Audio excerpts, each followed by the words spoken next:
Hey, welcome back. Simon Lees here again. Got another video for you. This one's about singing and how you can connect whatever it is you're singing to whatever you're doing on the guitar. And some songs can be a lot more tricky than others. So I'm going to kind of talk you through the process that I use to try and coordinate everything and get it all to gel together, you know. To start off with, I'm just going to talk about the guitar side of it. So playing the guitar requires you to do different things with each of your hands. It's a bit like the old challenge, you know, where you're sort of trying to pat your head and rub your belly at the same time. The way I approach this is to concentrate my attention, my focus on the hand which has the biggest chance of screwing up. My picking hand, this one, it only has a small range of movement. There's only 6 strings you've got to choose from, so I can pick either upwards or downwards.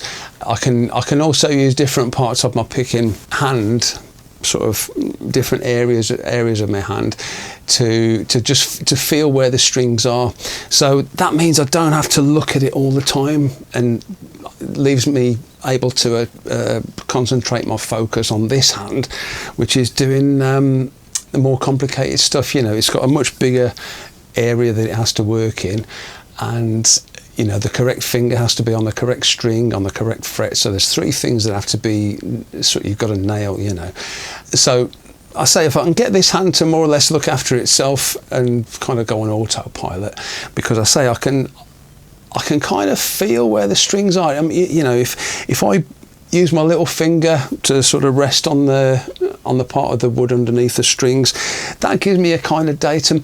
And if I'm not hitting all the strings all the time, I can use the strings that I'm not playing as a sort of place to rest different parts of my hand, such as that part or that part or that part, or, you know, so I can kind of feel where the strings are. So you find most beginners, they tend to sort of concentrate on this hand, but it's daft really, because so the idea is you've got to get both hands doing, you know, fairly intricate stuff, but this is the one, the fretboard hand is the one that's gonna screw up, if anything. So that's the one you want to focus on.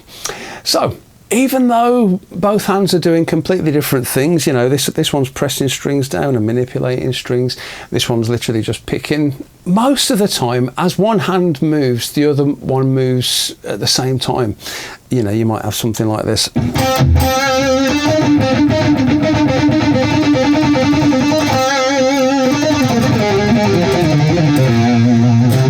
You know, so that in order to play that type of thing, where you're picking every single note, the 2 hands have got to be absolutely synchronized, you know.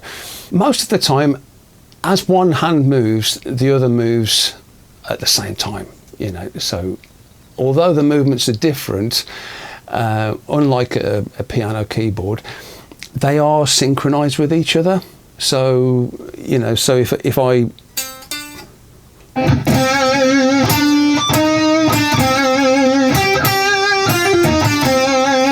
it's like every time I pick a string, my finger has to be on that string, you know, and it's got to be the right finger on the right fret and all the rest of it, as I've already mentioned. It takes a lot of practice to develop the connection between the 2 hands, you know, and that's why you have to practice, you know. It kind of makes things easier if you do connect the movements between each hand, so at least you've got your 2 hands working as a team and not just kind of doing random things. If your hands aren't working as a team, if they're not working together, it's impossible to have any consistency in your playing, and the sound that you create won't be as good, you know. It won't sound as it should do. So developing that connection between your hands is probably one of the most essential aspects of learning to play the guitar. Now, when you want to sing at the same time as playing the guitar, that's obviously going to add another level of complication. You know, it's going to add more elements, because singing is not just a single thing. As well as controlling your breathing and using your vocal cords to create sounds, you have to make sure the sounds are in tune with whatever it is you're playing on the guitar. And obviously there's the small matter of using your lips, tongue and mouth shape to create words. And you've got to remember the words as well. So there's, adding, singing, I think singing is phenomenally difficult to do well. It's something I've always kind of been able to do, but to actually do it well, it's taken me years to sort of develop and learn how to do it. And to do it well whilst I'm playing the guitar, that's just, it's just another thing. So my approach to singing whilst playing the guitar is just to try and make a strong connection between the sounds that I'm making on the guitar and my voice. If the lyrics are mostly on the beat, I can connect the words to, say, downstrokes. Say, that famous song, and I will walk 500 miles and I will walk 500 more, that sort of thing. That's easy, because my voice is literally just copying what my right hand's doing, and my left hand's only playing really basic chords, so there's not a lot going on really. So I can concentrate on the words and the tune and try and sort of make everything work together. Another classic. So I try and get a sort of guitar sound that works.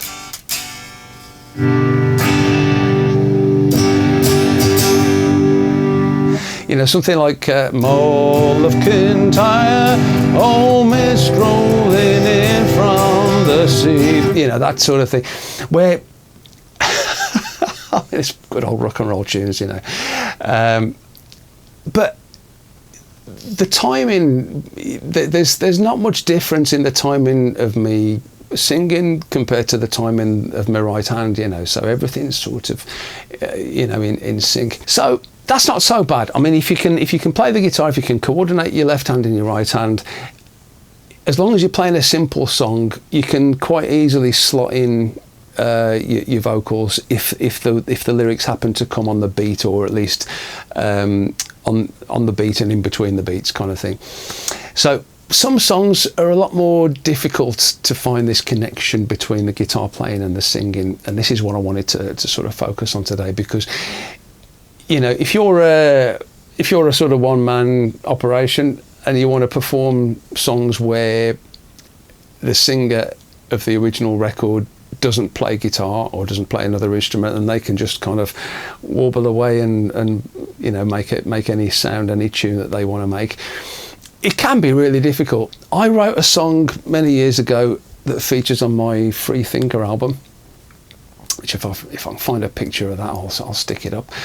And it's a song called Burning Sky. The way I wrote this tune, I wrote the riff first, and the riff goes like this.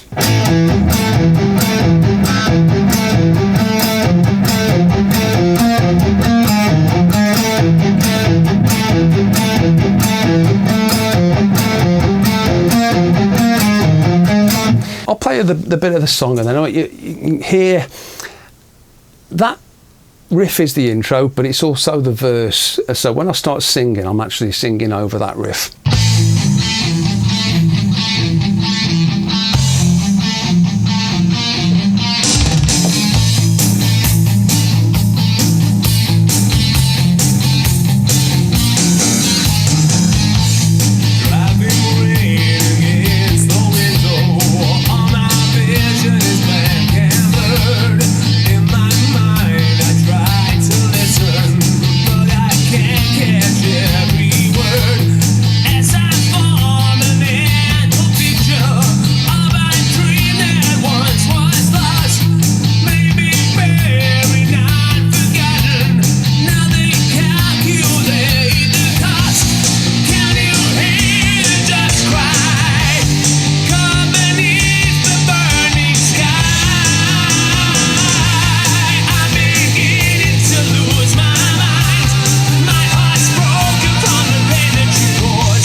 Now, as it gets into the pre-chorus and the chorus, the singing and the guitar playing become really easy because the guitar isn't doing anything intricate, you know. Can you hear the doves cry, caught beneath the burning sky? I'm beginning to lose my mind. You know, you can see it's like there's no. I'm just playing chords and holding them, you know, and it's like there's that bit of a build up before the chorus kicks in. It's like sky, but as my voice is going at the same time, I'm kind of going, you know, so the two things match. You know, it's cool. So I mean, as you can hear, I don't think there's anything weird when you listen to that. You don't think, oh man, that sounds a bit strange.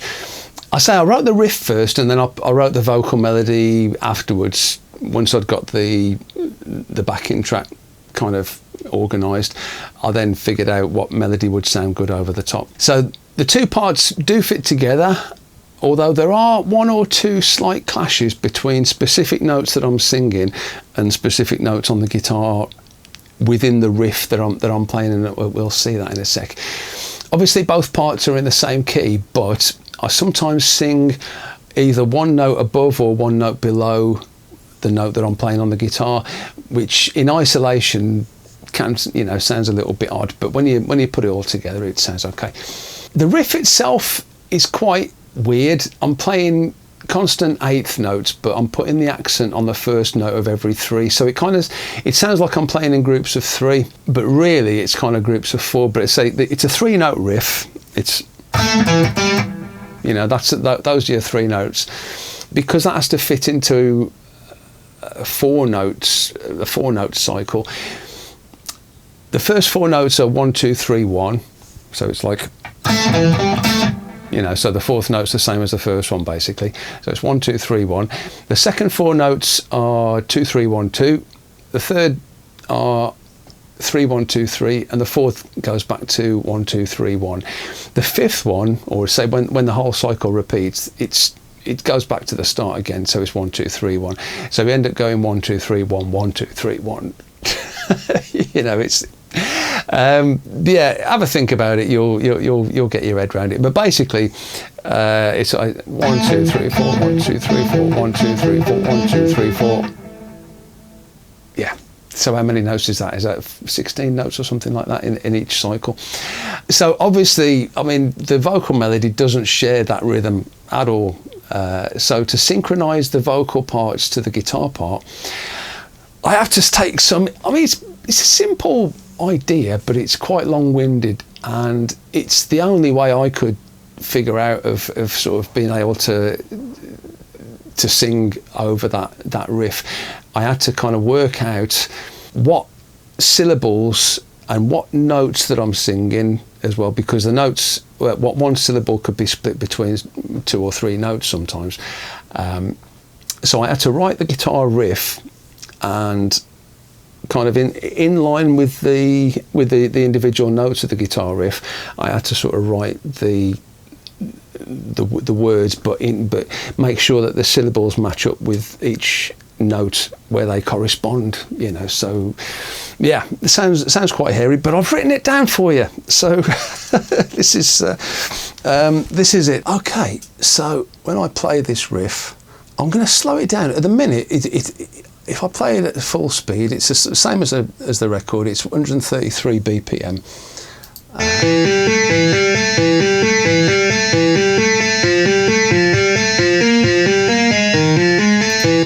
Now, all you can hear is the guitar riff, and as the riff plays, you'll see the cursor light up on each of the guitar notes. But above the guitar tab itself is the sort of old-fashioned sticks and dots, you know, the music notation. And in between the music notation and the tab, that's where I've written the lyrics. So you can see it's like the first word is driving, and driving has 2 syllables. So each syllable is on a different note. So I kind of go, okay, so the where the word driving comes in, it's driving. So that's how I'm sort of splitting it. So I'm driving rain. So rain comes on the same notes as driving. So it's driving rain. So driving rain. And then against is also on the 2/5. You know, I've only just figured this out. It's because I wrote this out a week or so ago just to get ready for this video, and yeah, it changes on the next bit. So it's like driving rain against, and then the window. Oh, driving rain against the window. That's it. So you see what's happening. It's pretty time consuming. It's pretty long winded. It's pretty complicated. But I'm having to. I mean, the best way to do this is, I say, just if you can get some blank tab sheets or however you write your guitar music, write the riff down and then just write where the lyrics correspond to the riff. There has to be some sort of connection there. I mean, in some ways this is quite straightforward because the guitar riff itself is very regimented, it's very regular. You know, there's no long notes or short notes, they're all the same. It's just that the riff itself is a little bit of a tongue twister because of how it kind of crosses over the beat. So driving rain against the window, the wind,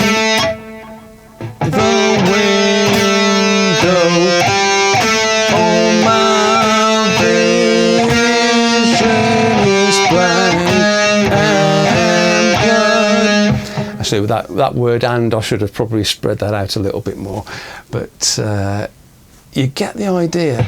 So when the fifth part, the riff, which is basically the same as the first one, because you've got part 1, part 2, part 3, part 4, and then it repeats. The fifth one, the singing starts on the same 2 notes. It's like the 5th and the 6th notes of that section. So it's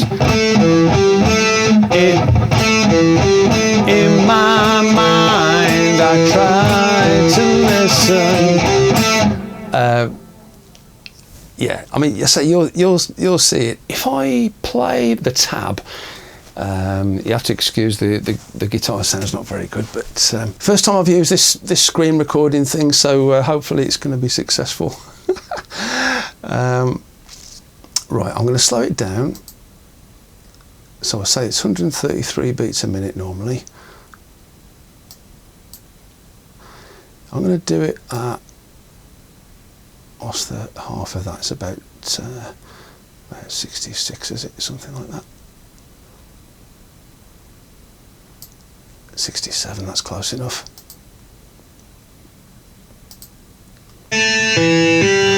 Driving rain against the window, all my vision is blank and blurred.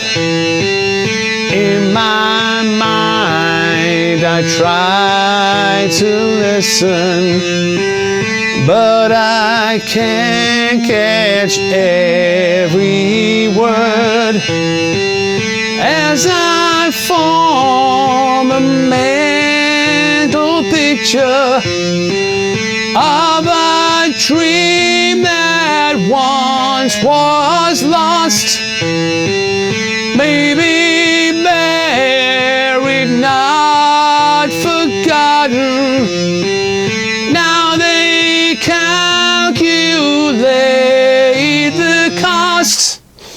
So I haven't gone any further than that because I say that's when it gets to the bit that's kind of, can you hear the doves cry. You know, that's the easy bit. I wasn't struggling to play that, so it's just this bit, you know.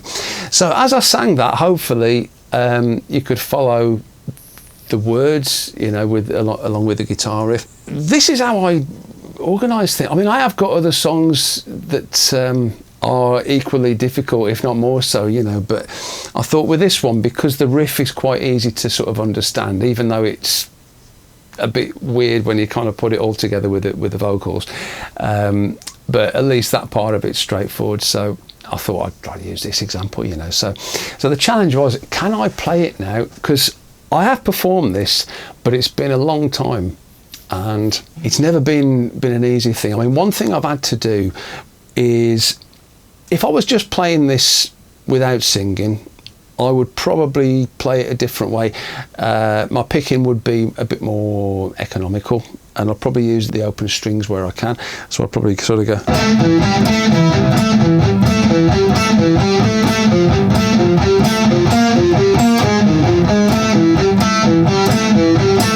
But I've found, through the little bit of practice that I have done, it seems to work better if I just do downstrokes on everything.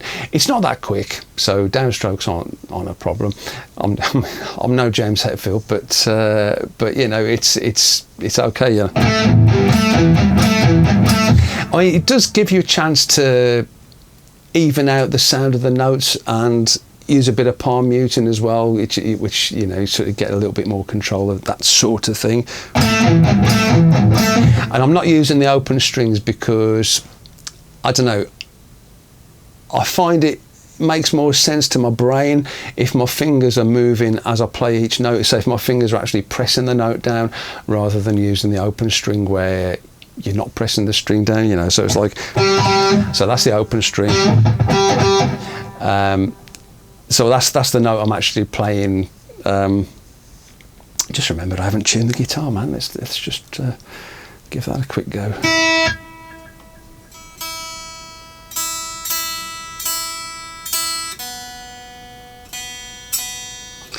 How's your Sunday going? Or if you're not watching on the Sunday, how's your day going?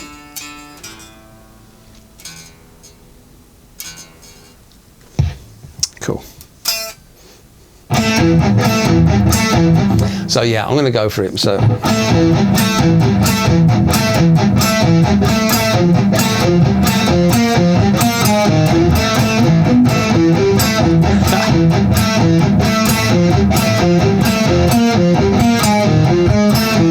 driving rain against the window, all my vision is blank and blurred. In my mind I try to listen, but I can't catch every word. As I form a mental picture of a dream that once was lost, maybe buried, not forgotten, now they calculate the cost. Can you hear the doves cry, caught beneath the burning sky?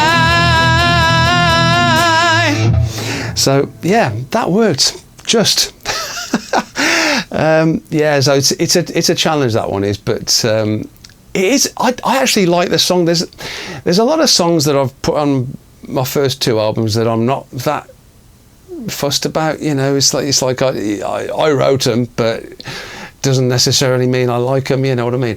But that one I do. There's a touch of sort of, I don't know, 80s Ultravox-ish sort of vibe to it, you know, which I kind of like. That's my method. I mean, hopefully that makes sense. So what I'd say, if you are trying to tackle a song where the vocals and the guitar don't really gel in the way that the Proclaimers' greatest hits do, you know, that would be my tip. Just write out the guitar music best you can, and as each syllable comes in, like, just write that underneath whatever it is you're playing on the guitar. And I say it might be the case where you have to just keep going over and over again. Driving Driving rain, driving rain. You know, that sort of thing. You know, and I'm possibly making it look a bit easier than it is, because it's hard to do it. This is the thing, once you get it programmed into your brain, it's kind of hard to do it any differently. It's not really, well, I haven't got to the stage with it anyway where you could mess around with it, you know, do it a sort of improvisation with it, you know. I mean, maybe if I play this song enough, perhaps I could.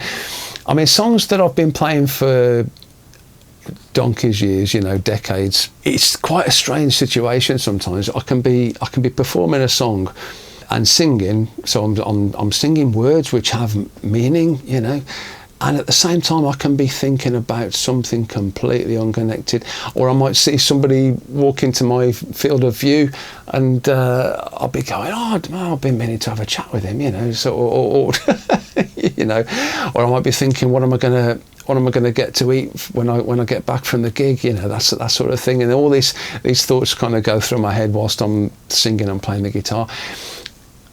When it's like driving, in it, you know. I mean, the driving's a really good example of this. It's kind of once you've learned how to do it and you've done it for a decent length of time, it does become the sort of thing that you don't really have to put a massive amount of thought into. I mean, obviously you've got to keep your eyes open and your ears open and your wits about you, but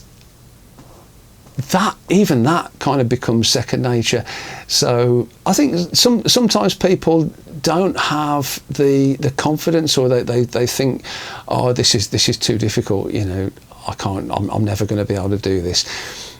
But for me, what motivated me to be able to do it, I suppose, is I never really wanted to have a regular job. I've had a couple of regular jobs, but in order to do this full time, I had to get good at it, you know, and that was the sort of the gun to my head that I kind of needed. So I think maybe that'd be a good title for the video. Let's have a think about that. But anyway, that's what I wanted to share with you for today.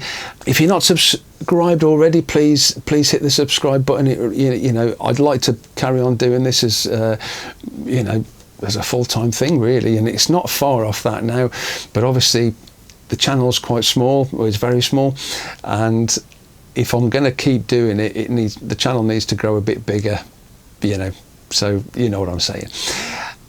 So please, if you're not subscribed, hit the subscribe button and tell all your friends. You know, if you enjoy listening to a middle-aged rocker waffling about stuff that he's done. I mean, there's loads more I can talk to you about, so don't worry about that. Although, if you have any suggestions, I'd say please let me know, and it gives me fuel then, so it gives me something to sort of work towards. I want to give you the good stuff. I want to give you what you want. So on that note, I'll leave it there. Have a great rest of your day, and I'll see you on the next one. Cheers.